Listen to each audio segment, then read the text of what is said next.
On. Jason et Jean-Michel, deux passionnés de truck. Ils ont une opinion sur tout. Ils aiment faire connaître l'envers de l'industrie. L'un, c'est la mécanique. L'autre, c'est le service à la clientèle. Truck On. Nous voilà de retour pour le podcast numéro 44 et il est de retour aujourd'hui. Ben oui, toi. C'est l'ami Jean-Michel. C'est moi ça. Comment ça va? Ça va bien? Ouais, ça va mieux? T'en es ressorti? Yes. Là, c'est ta blonde qui est tombée au combat? Oui, là, ma blonde est tombée au combat. Fait que c'est ça. Chacun notre tour, c'est la vie. C'est comme ça que ça fonctionne. T'en es sorti plus vite que moi, toi, par exemple. Ouais.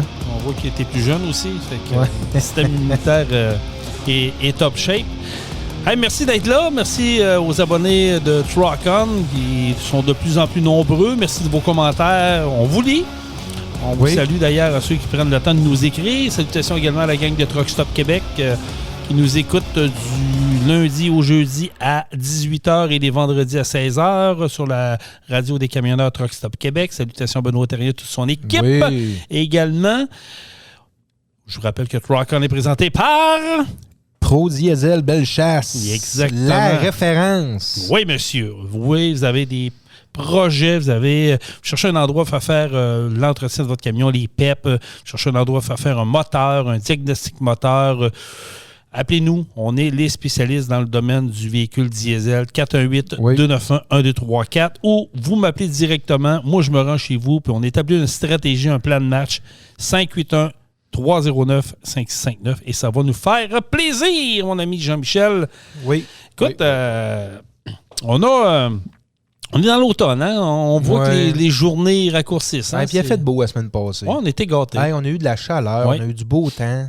On est profité, pour vrai. C'était plaisant. C'était plaisant. Fermer le spa, serrer les affaires de patio. Mon derrière est tout fini, là. Ouais, moi, j'ai rien de fait chez nous encore. Pour vrai, là. J'attends la première neige. Là, après ça me motive. Non. J'ai profité du long week-end pour aller en Gaspésie, fermer ma roulotte là-bas, la maison, préparer les choses là-bas pour l'hiver parce que ça presse tout le temps à plus. Puis je profite tout le temps du long week-end pour faire ces travaux-là. Mais dans les tu me disais qu'il a fait beau là-bas? Oui, il a fait plus beau que quand je suis allé en vacances cet été. Fait que c'était un peu spécial. On avait un vent du sud, je te dis, il faisait genre 22-23. C'est pas tant chaud, mais le vent était chaud. Okay. Le vent était chaud. On était en T-shirt sur le bord de la mer. On était super bien. Un beau week-end, l'année bouchée, mais la c'est-tu rare là-bas, en Gaspésie? Non, c'est pas rare. Non, mais je veux dire, c'est dans le mois d'octobre, oui. Ouais, c'est ça. Rendu en octobre, là, c'est plus rare. C'est plus rare. Fait qu'on en a profité. C'était le fun. Là. Tu étais à la pêche? Non, pas eu le temps? Non, la pêche est pas mal terminée. Puis je manquais de temps un peu pour ça. De temps là-bas. Ouais. Fait que là-bas, toi, t'as une roulotte puis t'as une maison, c'est ça? Oui, c'est ça, exact. Puis s'il y a des gens, mettons, qui voudraient aller là, c'est-tu possible de louer des affaires là-bas? Oui, la maison, c'est une maison qui est locative, que je loue à la semaine. Là. C'était un minimum de 2-3 jours.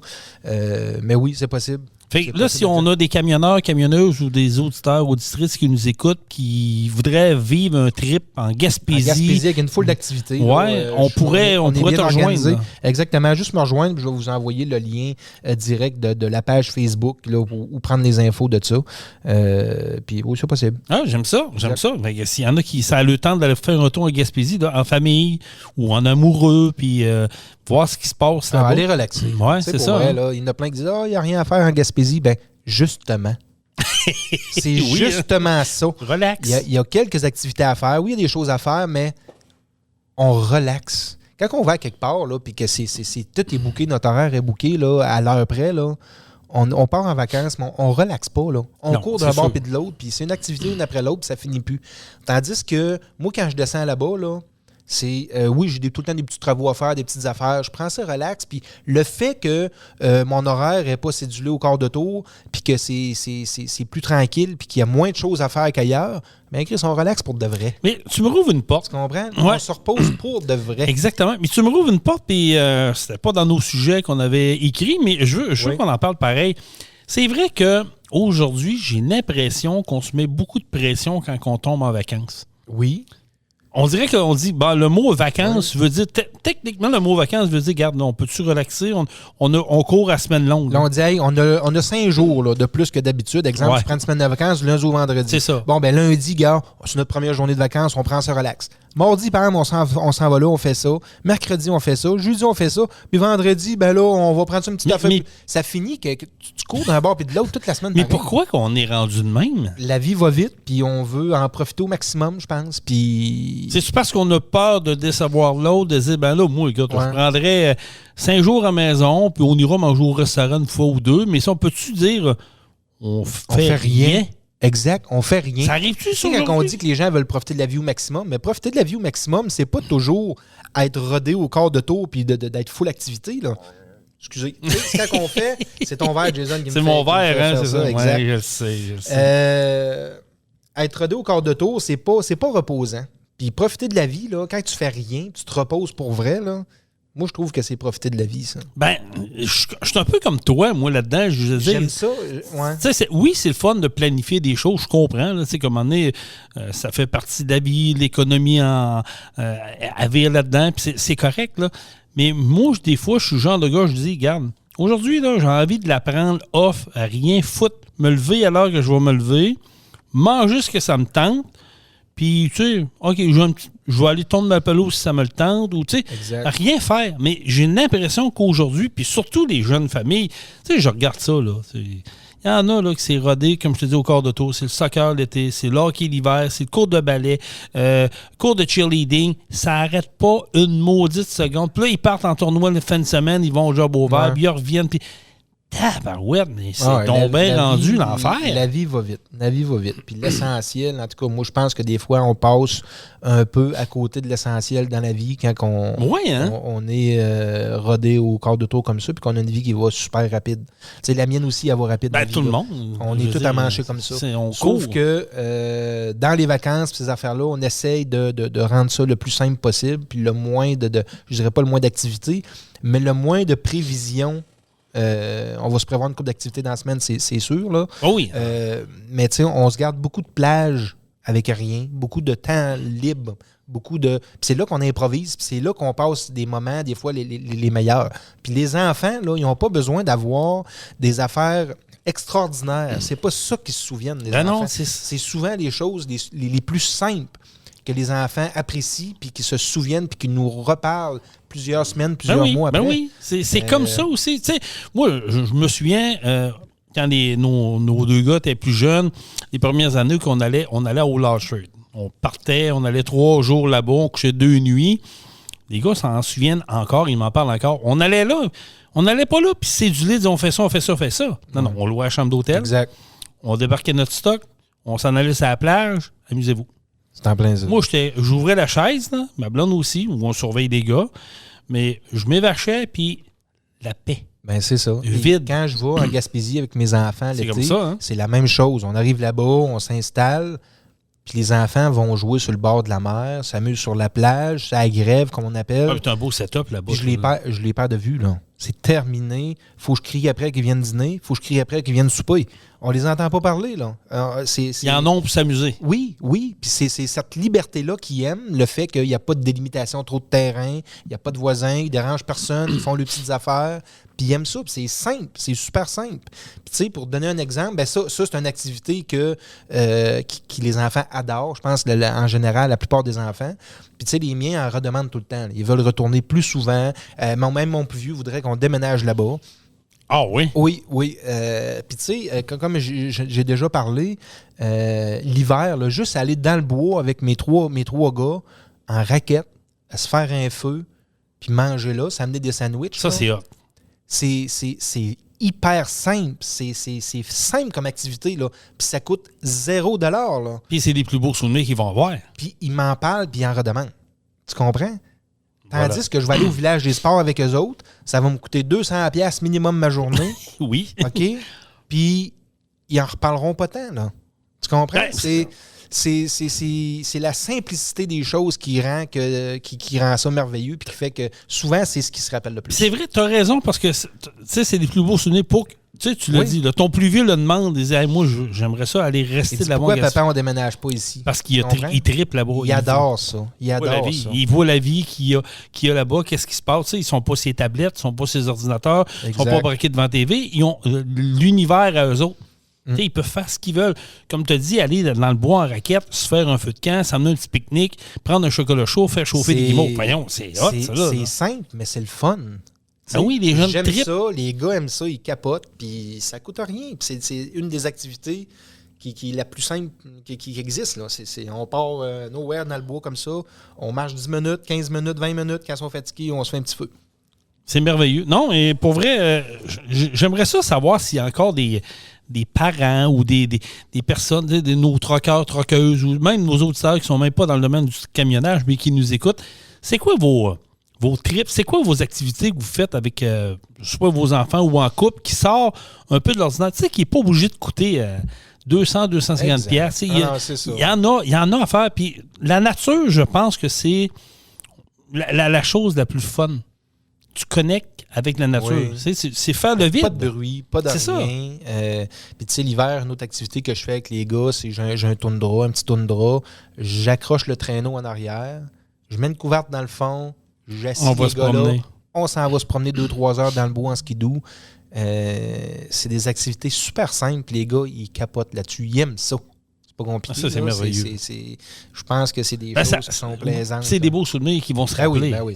En vieillissant, ils vont s'en rappeler. Ça va avoir marqué l'imaginaire, puis eux autres aussi vont vouloir le faire. Quand tu vieillis. Moi, j'en ai des beaux souvenirs de jeunesse, puis c'était souvent des choses simples qu'on faisait, des activités super simples, banales, mais qu'on appréciait beaucoup.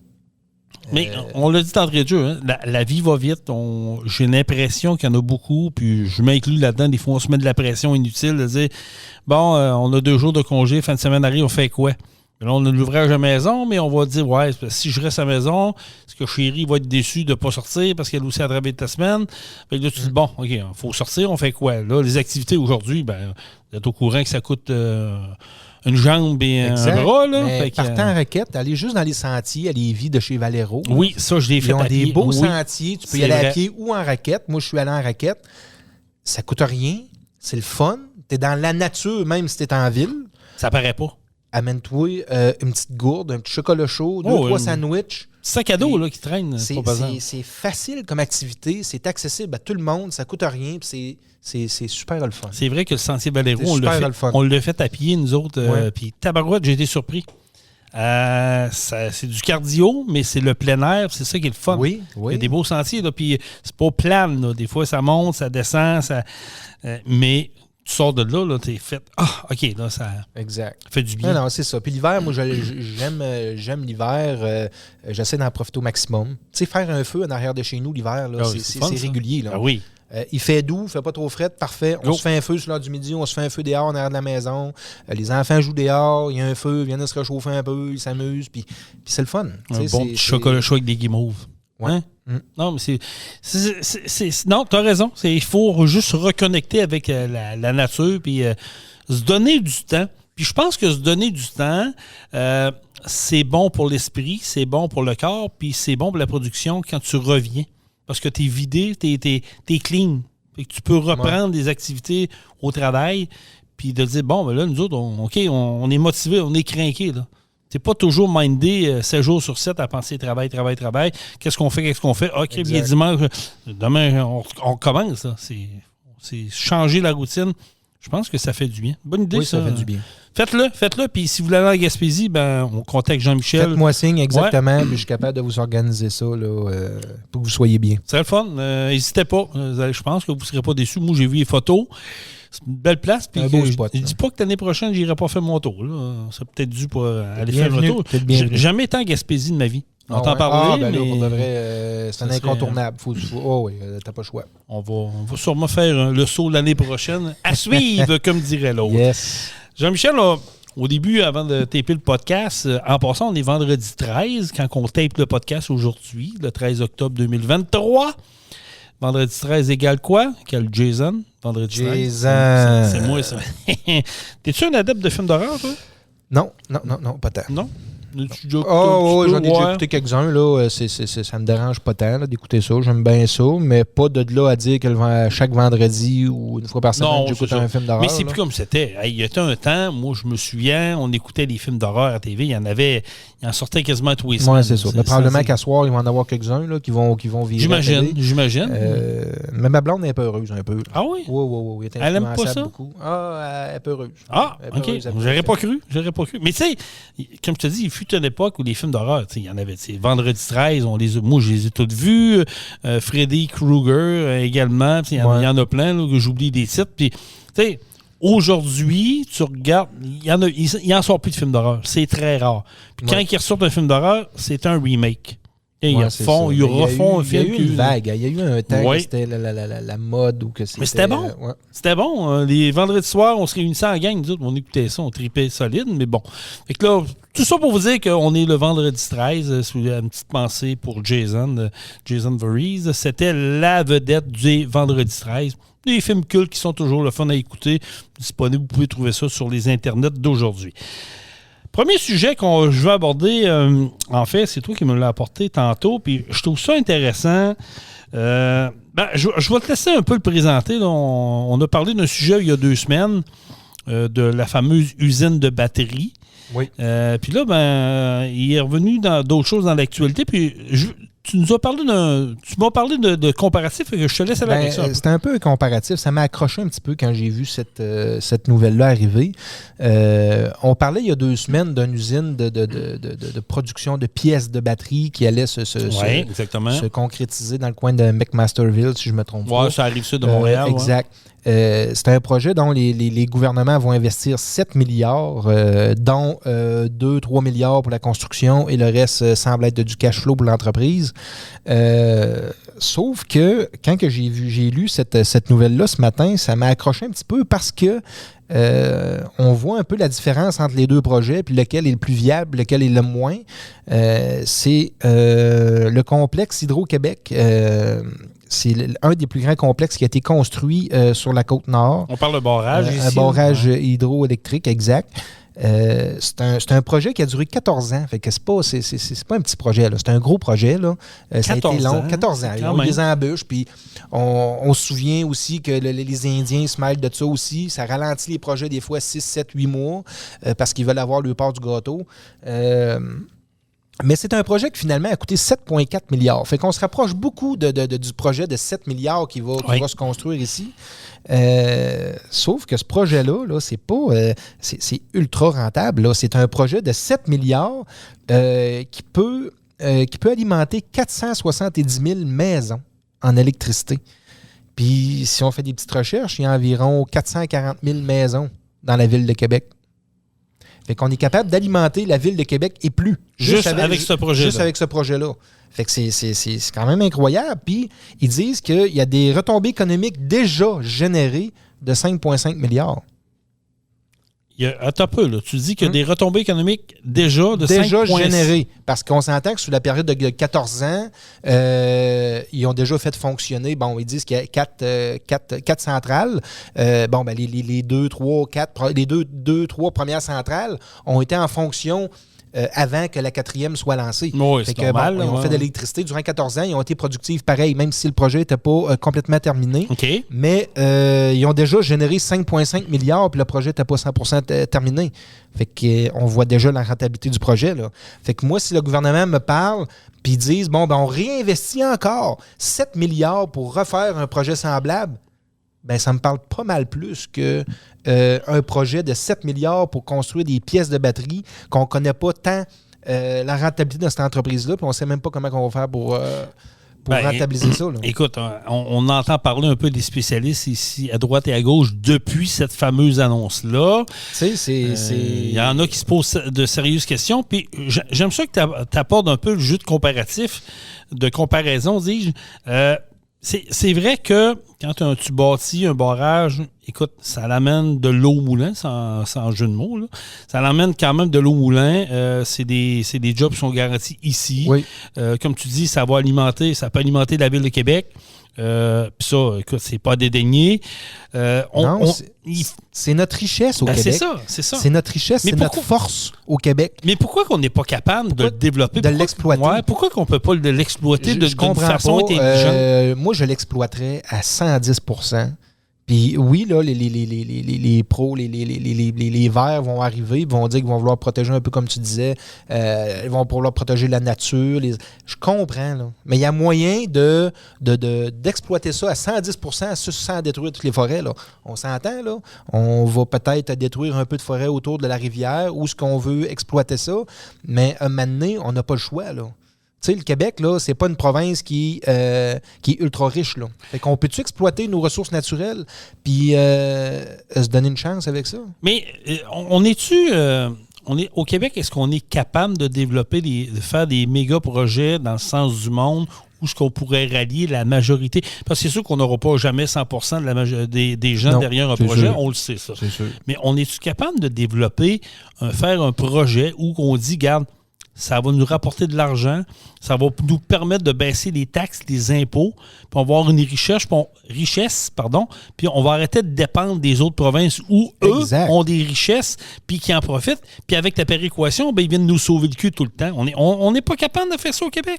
Ben, normalement, on serait supposé être capable. Il faut juste exploiter, comme je disais, nos richesses naturelles, puis investir dans ça. Ça, c'est rentable. Puis, tu sais, si je reviens à ce projet-là, là, des 4 centrales qui ont été terminées, là, ils disent que ça a créé 14 000 emplois directs et indirects. Si on compare avec l'usine de fabrication de pièces de batterie, eux autres, ils espèrent être capables de créer 3 000 emplois. Ils espèrent. Hein, pour le même investissement. Là, on parle de la même investissement. Puis le kilowattheure produit... par cette centrale-là, revient à 6,4 cents du kilowattheure. Je ne suis pas connaissant trop là-dedans. Il faudrait que je regarde mes factures d'hydro. Là. Mais combien qu'ils nous le vendent? Puis combien qu'ils vendent le kilowattheure aussi à l'étranger? Ben, ils le vendent moins cher. Exact. C'est un peu le problème que je crois. C'est que, oui, c'est beau si on construit encore une autre, 2 autres, puis 3 autres centrales semblables à ça. C'est des gros investissements, mais il ne faut pas la donner, notre électricité. Il faut la vendre à profit, puis qui arrête de la vendre à rabais aux États-Unis puis à l'étranger, puisque là, maintenant, c'est ça, on ne profite pas du plein potentiel. Il est là le problème. Je pense qu'il est là un des gros problèmes d'Hydro-Québec. C'est que, tu sais, on a développé une ligne d'hydro, là. On a eu une entente avec New York, je pense, ou le Maine. En tout cas, je me souviens plus trop. Peut-être que tu pourrais faire une recherche, je peux me le retrouver. Mais on est en train de signer une entente avec les États-Unis pour, justement, vendre de l'hydroélectricité à prix modique.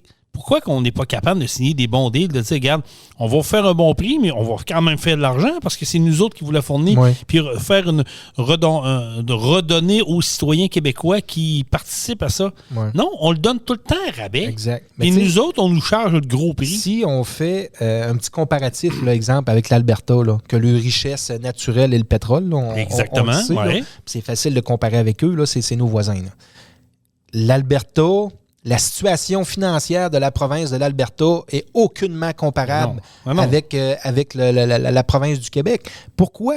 Parce qu'ils exploitent au maximum le richesse naturelle qui est le pétrole, puis ils ne le vendent pas à rabais, là. Tu comprends, là? Ils ont des surplus par-dessus surplus chaque année. C'est une province qui est très riche, là. C'est eux autres qui nous sauvent le cul avec la péréquation. Comment ils en donnent? Pourquoi qu'on ne profite pas de notre richesse qui est l'eau, les cours d'eau, puis qu'on a une expertise incroyable en électricité? Jean-Michel, ici, c'est parce qu'on a peur de froisser nos environnementaux. Puis, écoute, comprenez-moi bien, là, je l'ai déjà dit, puis je vais le répéter, là, on n'est pas contre l'environnement. Là. Non, zéro. Mais c'est parce qu'à un moment donné... C'est important, mais il faut arrêter. Là. L'éco-anxiété, ça va... Il faut arrêter. Là. À un moment donné, il faut être intelligent. Il faut essayer de trouver un entre-deux, puis de là à se demander, on est-tu prêt à en prendre un petit peu de cette forêt-là, puis exploiter les cours d'eau qu'on a proches, pour justement aider la province. Puis, aider la province, parce que là, on nous pousse dans le fond de la gorge, puis vous le savez, on en a parlé amplement dans nos podcasts, on nous pousse dans le fond de la gorge qu'il faut aller dans le véhicule électrique, puis tout électrique. Mais c'est parce qu'à un moment donné, il faut aussi avoir les moyens de nos ambitions. Oui. Je veux dire, c'est pas vrai là, que moi, ils vont m'obliger à faire le lavage à 3 heures du matin, puis personne ne va le vaisselle à minuit, parce que là, ils ont besoin d'une pointe d'électricité l'hiver parce qu'il fait fret. Il faut être autonome, comme tu dis. Si l'Alberta était capable de créer une richesse, on doit mal me dire avec ce mot-là, une richesse avec du pétrole. Oui, du pétrole sale, soit dit en passant, j'entends du monde dire ça, mais il faut être intelligent. Qu'il soit sale ou pas, là, non, mais je perds. Ils prennent les ressources qu'ils ont, ils font ce qu'ils peuvent, puis ils font du cash avec. Tu y étais en Alberta, tu sais c'est quoi? Tu as été là 2 ans. Tu l'as vu comment ça fonctionne. Tu as travaillé un peu dans le domaine par en arrière, au niveau de la mécanique, mais tu l'as vu, c'était quoi? Exactement. Mais c'est ça, c'est en plein ça. C'est ce qui fait vivre l'Alberta. Puis c'est très visible quand on est là-bas. Puis c'est bien correct. C'est des emplois qui sont payants. Puis c'est ce qui fait vivre la province. Mais pourquoi qu'on est aussi mauvais que ça au Québec pour des gros projets rassembleurs qui pourraient nous permettre de faire de l'argent et arrêter de nous saigner de l'argent à droite et à gauche? Ouais. Je comprends pas. Je sais pas. Il faut... Tu as raison, puis je pense qu'il faut axer là-dessus le développement de barrages, éoliennes à la limite, j'ai pas de problème avec ça. Puis même, il y a des endroits, je pense qu'ils commencent à développer des parcs avec des panneaux solaires dans des grands champs, tout ça. T'sais, pourquoi ne pas y aller là-dedans, all-in, de dire, regarde, on va le faire, ça va nous redonner de l'argent. Tu sais, je prends l'exemple, Jean-Michel, puis tu l'as sûrement vu passer dans ton fil d'actualité, là, la ville de Montréal, présentement, là, c'est en déclin. Puis c'est rare, c'est drôle, personne vraiment en parle dans les grands médias, là. Mais j'ai lu un peu là-dessus, puis j'ai entendu parler. La ville de Montréal perd de l'argent présentement. Ils ne font plus d'argent parce que ça se bâtit plus à Montréal. Ouais, les gens, là, je pense qu'ils ont une perte de 40 millions. Hein. Oui, exactement. On parle de la même chose. Ouais. Exactement. La fameuse taxe de bienvenue ne rentre plus. Ils sont en perdition. Là, ils cherchent des moyens de rentabiliser la ville. Puis il faut qu'ils coupent partout. Puis la seule idée intelligente qu'on trouvait à faire, on va rajouter une taxe sur une taxe qui est une taxe. Ouais. À un moment donné, là, il faut donner du lousse aux gens. Il faut donner du lousse aux contribuables. Ce lousse-là, il va revenir pareil dans les coffres parce que plus les gens vont avoir du cash dans leur poche, plus ils vont lui en rester, plus ils vont dépenser puis qu'ils vont payer des taxes par la bande pareil. Je pense pas qu'il faut avoir étudié 5 ans en université pour comprendre ça. Je suis loin d'être un spécialiste en fiscalité, là, loin de là. À un moment donné, on va avoir notre invité Nicolas qui pourra nous en jaser. Mais je veux dire, quand tu en mets dans les poches de tes concitoyens, c'est ceux qui vont dépenser de l'argent parce qu'ils en ont plus. Oui. Là, présentement, ils sont ces breaks parce que les taux d'intérêt sont élevés. On paye des taxes comme jamais. On est l'endroit le plus taxé en Amérique du Nord, c'est au Québec. Bien sûr, on paye l'essence le plus cher dans l'Amérique du Nord, c'est au Québec, encore une fois, bien sûr. D'ailleurs, pourquoi qu'à Montréal, présentement, l'essence est à 1,62 et qu'à Québec est à 1,69? Mais ça, il n'y a rien à comprendre. Je comprends pas parce que d'habitude, Montréal paye plus de taxes. Ils ont une taxe sur les plaques, ils ont une taxe sur les transports en commun qu'on n'a pas au Québec. Ils seraient supposés payer plus cher, mais on paye moins cher. C'est les taxes sur chaque litre d'essence vendu qui est incroyable, là, qui est exagéré. C'est l'enfer. Qui fait que le litre est très dispendieux. Là. Oui, absolument. Moi, je trouve ça exagéré. Même le diesel, il a baissé là, dans les derniers temps, il faut le dire. On est revenu à 1,99$ le litre pour le diesel.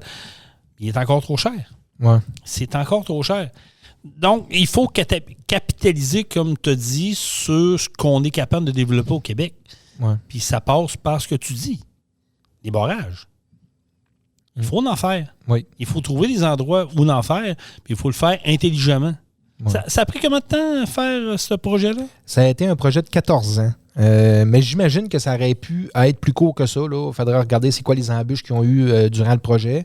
Probablement que si on ferait un copier-coller puis on ferait un deuxième projet, qu'il y aurait des embûches qu'il n'y aurait pas parce qu'ils ont déjà géré une fois. En tout cas, probablement que le dossier des Indiens va revenir. Ça, on s'en sortira jamais. Ça, c'est clair. Mais j'imagine que ça pourrait être plus court. Puis quand même que ça prendra 14 ans, ça prendra 14 ans, c'est tout.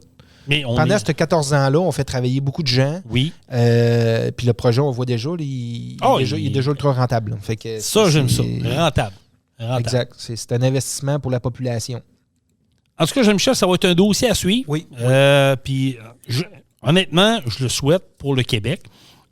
J'espère qu'on aura... Écoute, c'est un vœu pieux, comme on dit. Là. C'est des sujets. On sait comment que ça marche, là. Oui, exact. C'est des sujets qui ont déjà été parlés. Ça a déjà été. Il y en a déjà qui ont levé la main et qui ont proposé des projets semblables. Mais au gouvernement, ça bouge pas vite. Fait que, non, c'est ça. Comme on l'a déjà dit, c'est une grosse machine. Hein, fait que c'est long. C'est très long. Exactement. Ce qui m'amène à notre deuxième sujet. On a parlé en préparatif de notre podcast. Vous savez que la CAQ ont mangé une méchante volée dans l'élection partielle à Québec, dans le secteur Jean Talon, si je me souviens bien. Là. Puis, en tout cas, je vous dis, je suis pas vraiment ça, mais quand je fais de la route pour aller rencontrer mes clients, j'écoute beaucoup de talk radio, puis je me promène dans les postes de radio de Québec. On a 3 talk radio, fait que j'écoute ce qui se passe un peu partout. Et bizarrement, après la volée que la CAQ a mangé solide, parce que faut se rappeler que c'est quand même le Parti québécois qui a remporté la partielle dans Jean Talon. Soudainement, monsieur le premier ministre a décidé de ramener à l'avant-plan le fameux dossier du troisième lien qui nous avait reviré d'en face solide par l'entremise de la ministre de la Sécurité publique et de la Ville de Québec, je pense, là, Geneviève Guilbeault, qui avait fait un gros show, qui avait amené des piles de documents, puis tout ça, puis qui voulait faire un show avec le Québec solidaire qui n'ont jamais voulu se présenter finalement pour faire l'annonce de l'abandon du troisième lien. Et là, j'allais dire Jean Charest, mais François Legault nous annonce que finalement, le projet du troisième lien ne serait pas mort. Ça refait surface, finalement. Oui. C'est quand même bizarre d'être des opportunistes de même. Puis je vous parlerai de mon député de la Beauce tantôt, qui est pas mieux ben, puis lui, j'ai une grosse crotte sur le cœur contre lui, puis je vous en parlerai dans quelques minutes. Là. Mais quand même, je trouve ça un peu hypocrite. Moi, je trouve qu'on fait rire de nous autres. Solide à part de ça. C'est incroyable. Solide. Puis le pire, c'est que les gens et les journalistes tombent à pieds joints là-dedans. Il faut avoir du front tout autour de la tête pour nous dire finalement, on va ramener le troisième lien. Ouais, on arrête quelques jours après qu'on voit qu'il se plante. Ouais. Ben là, il nous ramène un petit espoir pour essayer d'aller chercher des votes. Puis on sait très bien que ça se fera pas. Là. Non, mais c'est d'hypocrisie. C'est quand tu vas attirer le follow spot sur toi parce que tu sais que tu as perdu. Puis là, tu dis, faut que je change le mood parce que là, les gens vont rien que parler de ça. Fait qu'on va enlever le follow spot sur le PQ qui a gagné l'élection in extremis. Puis on va repartir le projet du troisième lien. On sait que c'est un sujet délicat dans la région de Québec. Pour nous, sur la Rive-Sud de Québec, c'est un sujet très délicat. On en a déjà parlé par le passé. Il veut aller chercher la population de la Rive-Sud puis une partie de la population de la Rive-Nord qui sont en faveur du projet. Fait qu'en remettant ça en avant-plan, c'est... Souvenez-vous, replongeons-nous dans le temps quand ils ont annoncé en grande pompe qu'ils abandonnaient le projet.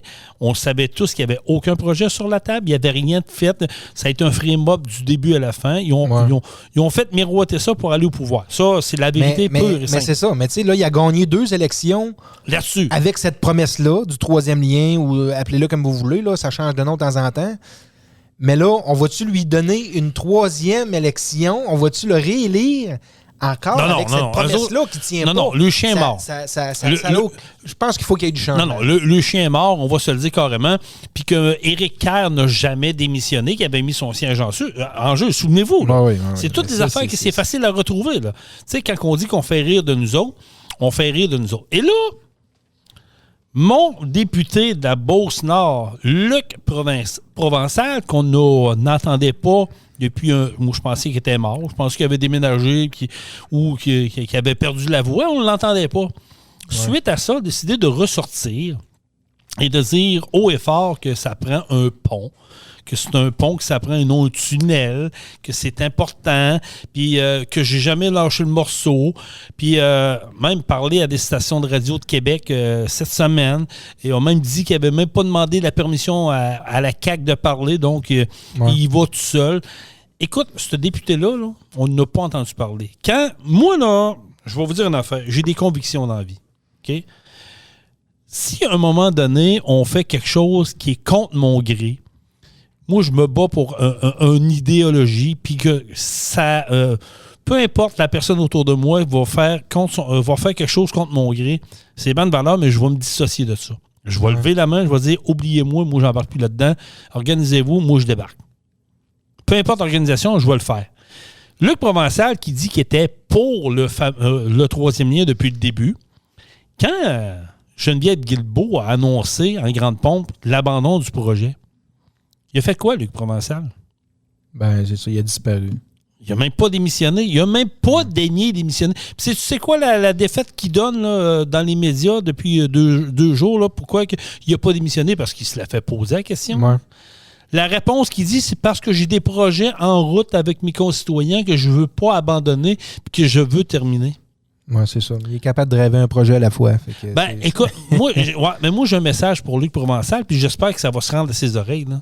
Luc, si tu aurais eu des couilles, si tu aurais eu vraiment les gens de ta région à cœur, tu aurais démissionné, tu aurais été comme indépendant, puis tu aurais quand même mené à bien tes projets. Au moins lever la main. Puis les gens auraient approuvé, puis auraient été en arrière de toi. Exact. Au contraire, tu t'es baissé comme la meute de la CAQ, pas dit un mot, a dit comme le chef, puis là, tu sors comme les autres, comme un opportuniste. Moi, ça me lève le cœur. Ouais. Non, c'est certain. Il y a une bonne nouvelle là-dedans, dans ce fameux projet-là, que je ne crois pas. Là, je vous le dis tout de suite, puis Jean-Michel, t'es comme moi, je pense, tu y crois pas. Non. La seule bonne nouvelle, c'est que pour la première fois depuis qu'on parle du fameux dossier du troisième lien, on mentionne l'industrie du camionnage. Oui. Exact. Puis c'est pas rien que ça. Moi, je vais emmener un point. Vas-y. On va prendre une gorgée dans ce temps-là. Oui, prends une petite gorgée à ma santé, Jason. Parce qu'à quelque part, il est 5 heures dans le monde. C'est ce qu'on dit. On n'a pas besoin d'attendre 5 heures. Le point que je vais amener, c'est Éric Duhem qui l'a apporté. Oui. Il a mis son grain de sel là-dedans, dans ce dossier-là, suite à M. Legault. Puis, c'est pas la première fois qu'on entend parler de ça. Puis on en parle nous-mêmes, mais il amène un bon point.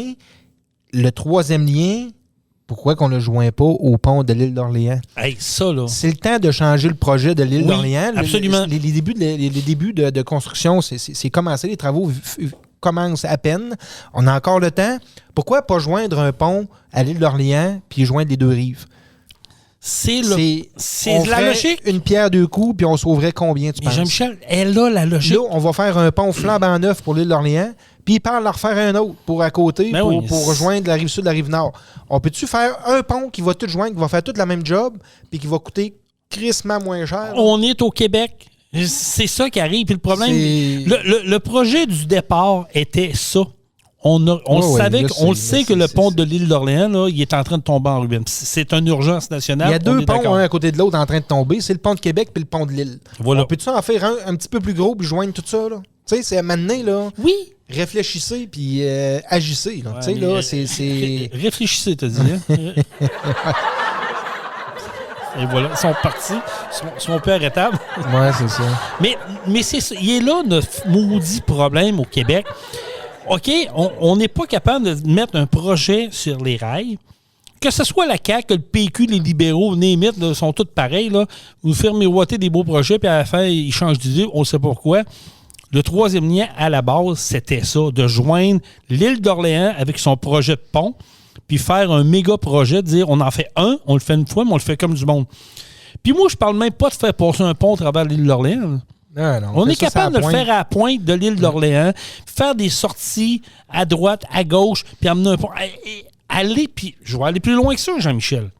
Pourquoi qu'on n'est pas capable d'aller à l'international pour ce projet-là? Eh oui.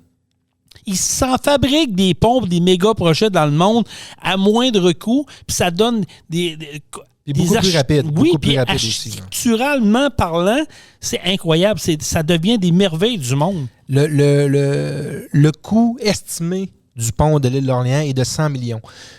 On s'entend que ça va probablement finir 200, finalement. C'est ça, 175, d'après moi, on va s'en tirer. Puis ils disent, en tout cas, on peut ajouter 1 an minimum. Ah, mais il est déjà retardé le projet, de toute façon. On peut ajouter 1 an minimum à la construction.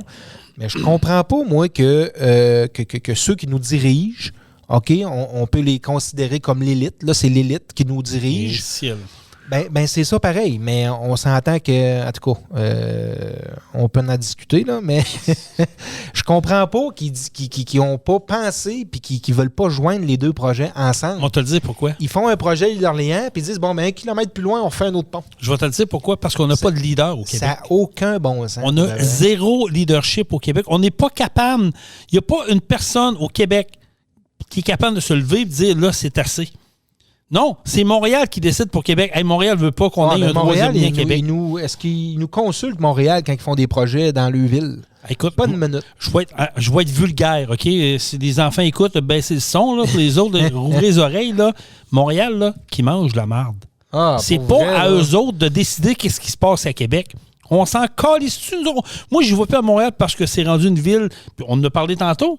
C'est une ville qui se doit le cul. C'est rendu des pistes cyclables partout. On veut abandonner le transport, puis on fait plus de place aux camions. Ils ont-tu demandé l'avis pour l'échangeur, puis le pont, pour les affaires? Ils ont-tu demandé l'avis exact, l'avis à la population de Québec? Pas une minute. Pas tout, puis c'est pas de nos affaires. Exact. C'est pas de nos affaires, mais on peut-tu, Québec, Lévis, Rive-Sud, puis quand je parle de la Rive-Sud, j'englobe Bellechasse, la région de Montmagny, la Beauce, Lobinière. Ouais. C'est ça la Rive-Sud pour nous autres. On peut-tu avoir un périphérique? On peut-tu avoir un pont qui va avoir un projet avec l'île d'Orléans, dire, regarde, là, je mets mon pied à terre, je sais que ça va déranger peut-être quelques personnes à l'île d'Orléans, mais on fait un méga projet, puis on va le faire intelligemment, on va le faire correctement pour les 100 prochaines années. Puis on va faire parler de nous à travers le monde, puis on va l'ouvrir à l'international. Venez nous voir. Ça serait très intelligent de joindre les deux projets ou de travailler en collaboration, parce que là, ça va être un peu une risée. Je le vois déjà venir. Ils font un pont, flambant neuf, d'une valeur de... Disons 200 millions. Là. 200 millions pour l'île d'Orléans, puis 1 kilomètre plus loin, vont refaire un autre pont qui va coûter peut-être... je ne m'avancerai pas ces chiffres, là, je les connais pas trop, puis j'ai pas trop suivi le coût du projet. Là. Et Jean-Michel, on jase entre toi et moi. Mais ça n'a pas rapport. Je sais, mais on jase entre toi et moi. Là.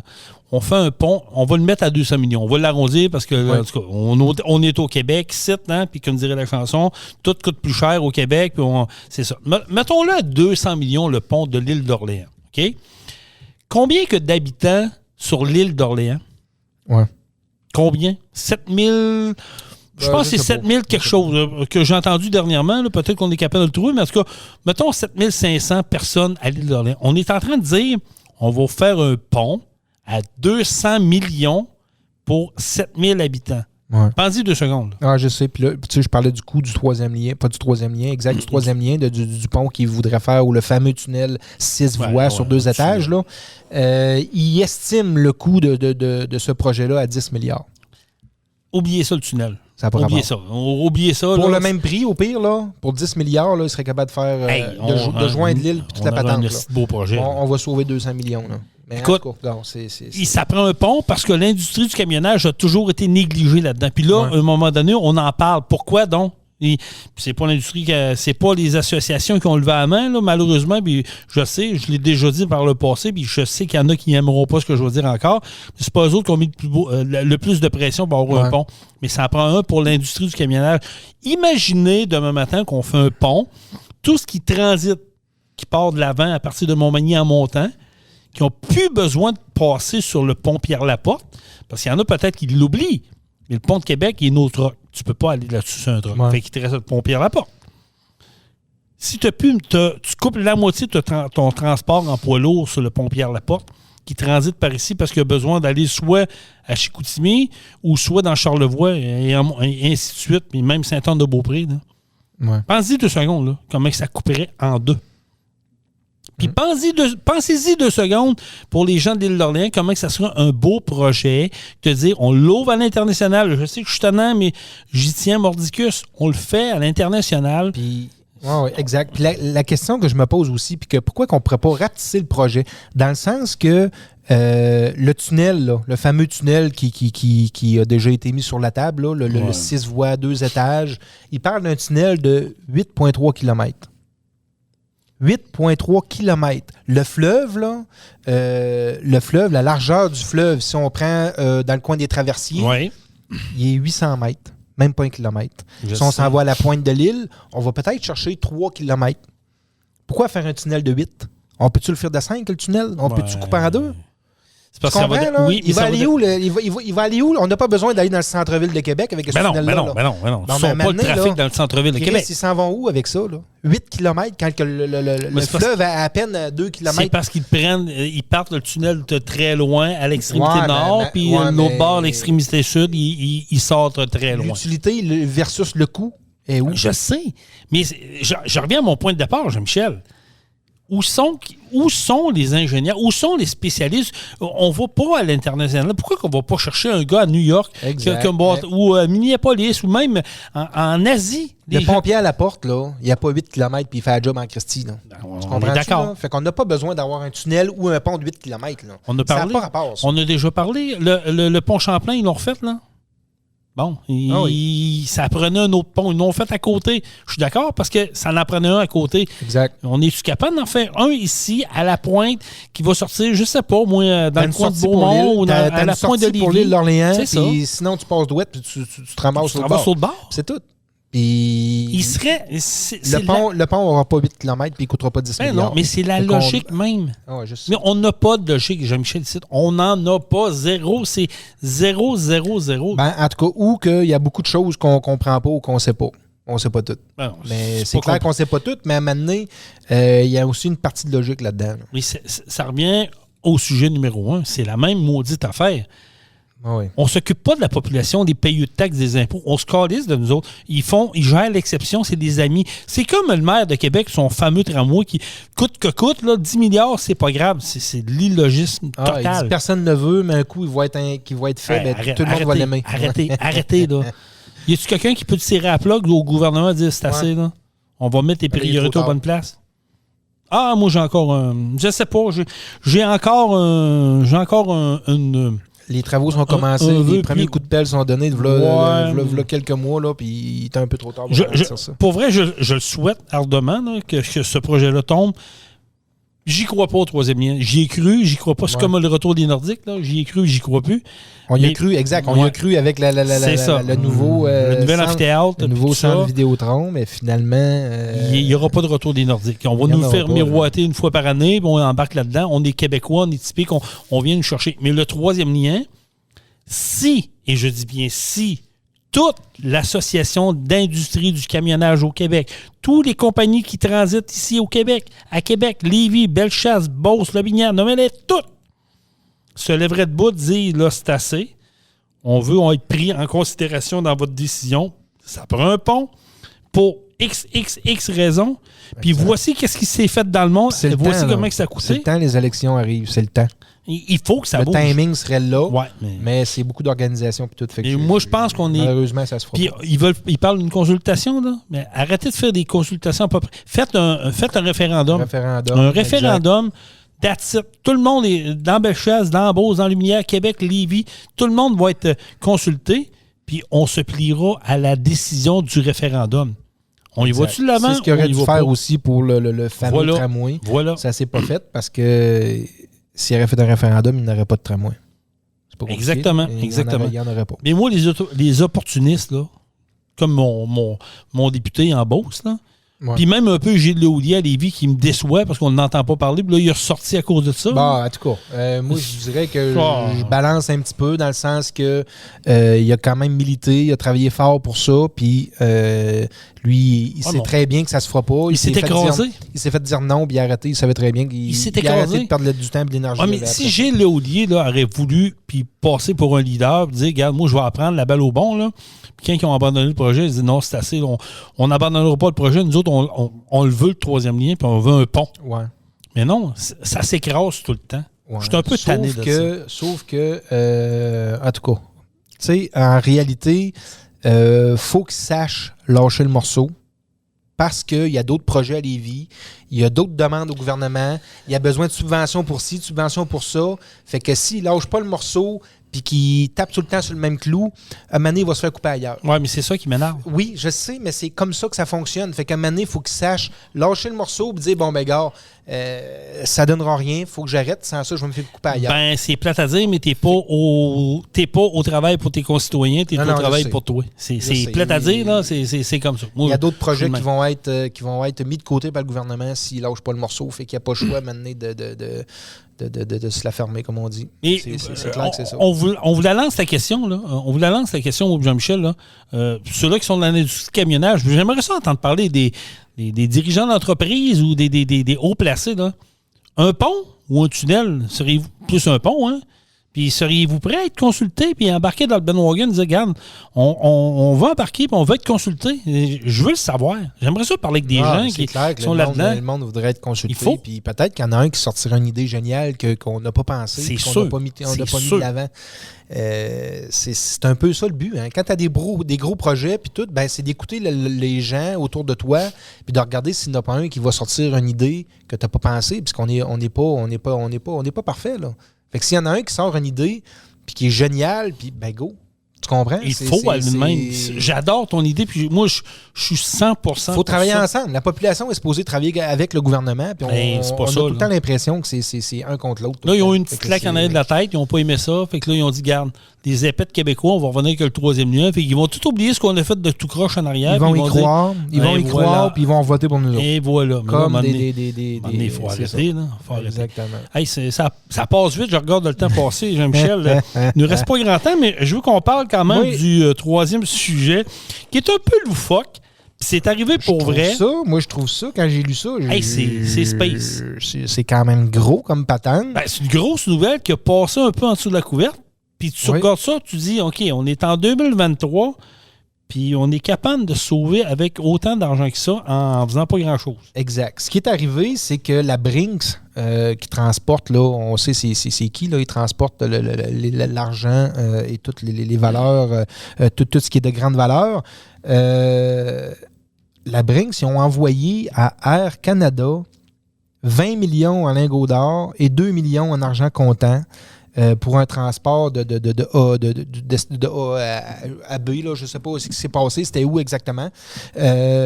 Sauf que, rendu à l'aéroport de Toronto, la cargaison est arrivée là-bas, le butin, on s'entend, là, c'est 22 millions, là, dont 20 millions en lingots d'or. Puis premièrement, je ne sais même pas ce qu'on fait avec 20 millions en lingots d'or. On n'est plus dans les années 20 et dans les années 30. Moi non plus, mais bon. Comment ça qu'on se promène en cours avec 20 millions en lingots d'or? Ils font quoi avec ça? Ils allaient changer ça à la banque? Je comprends pas. Mais en tout cas, c'est pas grave. Le fait est que c'est arrivé à l'aéroport de Toronto le 17 avril. Il y a un petit coon qui est arrivé là-bas avec des faux papiers. Il était tout seul, le gars, là. Il est arrivé là-bas, il a présenté ses papiers à l'autre petit coon qui débarquait la cargaison de l'avion, puis il a dit, c'est à moi, ça. Moi, je travaille pour la Brinks, puis je viens récupérer mon colis. Ça arrive de, je sais pas quelle destination, exemple, Québec, Montréal, n'importe où. Je m'en viens chercher le butin. Il a présenté les papiers, l'autre a lu ça en diagonale, puis il a dit, c'est beau, mon ami, bon voyage. Attends. Il est parti, le gars, tout seul, avec 20 millions en lingots d'or, puis 2 millions en argent comptant, puis ils n'ont aucun, même pas de portrait robot, ils n'ont rien, zéro rien, nada. Arrête. Il est parti avec ça, puis ils savent même pas ce que c'est. Arrête-moi ça. Donc, tu es en train de me dire que le gars, premièrement, le voleur, il savait ce qui s'en venait. Il était au courant, là. Exactement. Tu n'arrives pas au hasard de le moment essayer de même. Il savait très bien qu'il y a un avion. Il y a des contacts à l'interne, soit de chez Air Canada, soit de la Brinks. Je peux pas croire. Puis c'est pas la première fois qu'il faisait un type de voyage comme ça. Là. Tu comprends? Il savait un peu comment ça allait fonctionner. Okay. Puis il devait savoir qu'il y avait une faiblesse à l'aéroport pour dire, ben moi, j'arrive là avec des faux papiers, là, avec un étampe rouge dessus, là, puis, gars, je pars avec le butin. Mais là, ce gars-là est parti de chez eux, habillé possiblement en homme-cravate, ou en tout cas, comme je ne sais pas le setup qu'il y avait. Il savait qu'il y a un avion qui allait arriver à telle heure. Il a franchi toute la sécurité pour se rendre là. Il a parlé, comme tu disais, un petit clin. Tu disais, regarde, moi, je viens chercher... C'est moi le responsable de ça. Exact. Le gars, il n'a pas fait ni un ni deux. Il n'a pas été contre-vérifié, pas fait des téléphones, tout ça. Ah, c'est beau, monsieur, allez-y. Le gars est parti avec ça. 22 millions, il ne sait pas c'est qui. 22 millions. Le gars se présente tout seul et il ramasse le magot. Voyons donc. Je comprends pas qu'il n'y ait pas de lumière qui est allumée à nulle part. Puis ils n'ont aucune idée où ce que c'est rendu. Ils n'ont aucun indice. Sont perdus. Sont perdus. Fait que donc, la Brinks, c'est clair que là, ils réclament 22 millions à Air Canada. Fait que ça va être un gros dossier. Et là, il y en a-tu qui ont perdu deux jobs là-dedans? Je veux dire, Aucune idée. Là, Hey, on le dit pas, on n'en parle pas encore. Hey, mais man, c'est de l'argent, clairement là. que le petit coon qui a donné les valises ou le magot, Ou des clés de l'avion. pas mal sûr qu'il travaille plus là, lui là, qui doit être en train de gamer et doit jouer au PlayStation chez eux. Là. Mais c'est clair qu'il y a de quoi qui. Il y a eu un manque à quelque part. Là. Puis c'est pas un petit manque. Là. Hey, non, Tu sais, on parle pas d'un vol de 20$, là. Je comprends pas. Et c'est parce que moi, ce qui me fascine là-dedans, c'est qu'il a quand même franchi une coupe de sécurité avant de se rendre là. Ben, on dit ça, mais on se présenterait là-bas, puis probablement qu'il y a un agent de sécurité. Ben non, Jean-Michel. Je sais pas. Je Faut sais pas comment ça fonctionne. Faut quand même que tu passes au travers. Je veux dire, on est en 2023, là, après les attentats du 11 septembre. Là, y a c'est supposé être très serré. Ouais, là. il est arrivé avec un veston et un petit carton blanc sur son chest qui était marqué un nom, Brinks, puis peu importe la patente. Il est arrivé avec un papier, un document, puis il a dit, gars, c'est moi qui est responsable de ça. Je pars avec. Mais, en tout cas, il n'y a eu aucune vérification de fait. Ils ont donné les lingots d'or, l'argent, mais ils ont dit merci, bonne route. Tu fais quoi, toi, demain matin, avec 20 millions en lingots d'or? Tu peux pas. C'est une autre question qu'on. Tu peux pas passer ça enterré dans le cours chez vous, là? Ben, t'as beau le faire fondre, fait des cuillères, mais maintenant, c'est pas ça qui est rentable, tu comprends? Ou il y a des cadeaux de Noël à donner, tout le monde va avoir un lingot d'or. Je sais pas, mais ça va se vendre. Ça va se vendre sur le marché noir, probablement ailleurs. Le gars, s'il s'en est rendu là, il a réussi à se sauver avec, il est intelligent un minimum. Il y a une commande. Il ne vendra pas ça au Canada. Ça va être vendu aux États-Unis ou bien ailleurs, sur le marché noir. Puis ça a une valeur de 20 millions. Quand même qu'il y aura 12 millions pour. Il est mort de rire, il se tape dans les mains. Ce gars-là prend sa retraite. Hein? Il fait un coup de main, mais il prend sa retraite. Il y a des chances que oui. T'effaces, tu changes de pays, tu changes de province. Il est parti. De toute façon, ils n'ont aucun indice sur le gars. Fait qu'il... Ça aussi, ça me fascine. Avec les caméras aujourd'hui, tout ça, il me semble que tu serais capable de zoomer, faire un zoom out, un portrait robot. Moi, j'ai pas l'impression que le gars il est rentré dans l'aéroport. Là. Tu comprends? L'avion, c'est un avion privé, c'est clair. Là. Ça, c'est pas un avion. Non, c'est un avion, un transporteur. C'est un transporteur privé. Il est arrivé sur l'aéroport. Il est arrivé proche de l'aéroport. Ils ont débarqué ça de la soute à bagages. Puis lui, il est arrivé avec son Yukon, genre Denali. Il dit embarque-moi ça dans la valise. Tu comprends? Il n'a même pas eu besoin de rentrer dans l'aéroport. Là, tu peux pas partir avec des lingots d'or de même. Peu importe c'était quoi son moyen de transport. Il a même pas, ça n'a même pas rentré dans l'aéroport, ça là. Puis l'autre qui doit appeler, il dit hey, ma commande est rendue où? Ben, il est parti. Il est parti depuis un matin. Comment il est parti depuis un matin? Et je suis même pas encore arrivé, moi j'attendais le call. Puis là, t'as l'employé qui dit ouais, patron, j'ai un petit problème. Hey, ça, c'est pas que le larcin. Pour vrai, là, c'est incroyable. En tout cas, mais gars, on n'entendra sûrement pas parler à TVA. C'est pas une nouvelle. C'est pas de quoi les autres qui aiment, là. Mais en tout cas, c'est pas de quoi qui va les... S'il y en a qui, durant Noël, dans le bas de Noël, reçoivent un lingot d'or, posez-vous la question d'où est-ce que ça peut venir. D'où ça vient. Ouais. En tout cas, vous le saurez d'où ça vient. Vous l'aurez entendu au podcast de Truck-On. Possiblement que ça vient de là. C'est assez incroyable. C'est assez incroyable. Je pensais pas qu'en 2023, on pouvait facilement de même. Je suis sûr que moi, je suis assez gauche. Les autres, ils comprennent pas eux autres mêmes. Là. Ils comprennent pas eux autres mêmes ce qui s'est passé. La seule chose qu'ils savent, c'est qu'il manque 22 millions puis il y a un petit con qui est parti avec ça. Ça n'a aucun sens. Aïe, il y en a des choses. C'est pas mal déjà. On est déjà pas mal rendu à la fin, Jean-Michel. Ouais. Content que tu sois de retour en forme. Ça a été encore une fois un très bon podcast. On va saluer nos auditeurs de Truck Stop Québec qui nous écoutent la semaine. Ouais, on vous salue. Salutations également à ceux qui nous syntonisent via les plateformes de podcast. Toutes les plateformes de podcast, on est diffusés. Continuez à vous abonner à notre page Facebook Truck-On, celle de Pro Diesel, celle de Truck Stop Québec. On va être de retour la semaine prochaine pour un autre podcast. On va avoir des invités bientôt, encore une fois. C'est toujours le fun de recevoir des gens. Vous avez des histoires cocasses à nous raconter, des choses à nous dire. Je vais te faire un autre verre. Ça va. Je commence à avoir les yeux jaunes déjà. Je pense que j'ai hâte d'aller un peu vider ce que je suis en train de boire. Ben, faites-nous le savoir sur nos pages Facebook, puis on va rentrer en contact avec vous, puis ça va nous faire plaisir de vous recevoir en studio. Oui. Si vous avez des sujets, on l'a déjà dit, si vous avez des sujets que vous voulez nous apporter, des sujets que vous voulez discuter même avec nous en ligne, au téléphone. Ah oui, puis il y a diverses applications, on est capable, il n'y a pas de trouble. Exact, on est ouvert à tout ça, il n'y a pas de problème. Venez nous voir, contactez-nous, puis ça va nous faire plaisir. Donc, passez une agréable semaine, puis où que vous soyez, quoi que vous fassiez, puis salut à nos auditeurs européens également qui nous écoutent un peu de partout dans le monde. Yes. Et on termine ça comment, mon ami Jean-Michel? Truck on! Truck On. Vous avez aimé le podcast? Partagez-le. Et abonnez-vous à notre page Facebook. Truck On. On vous en prépare un autre. Truck on, la gang!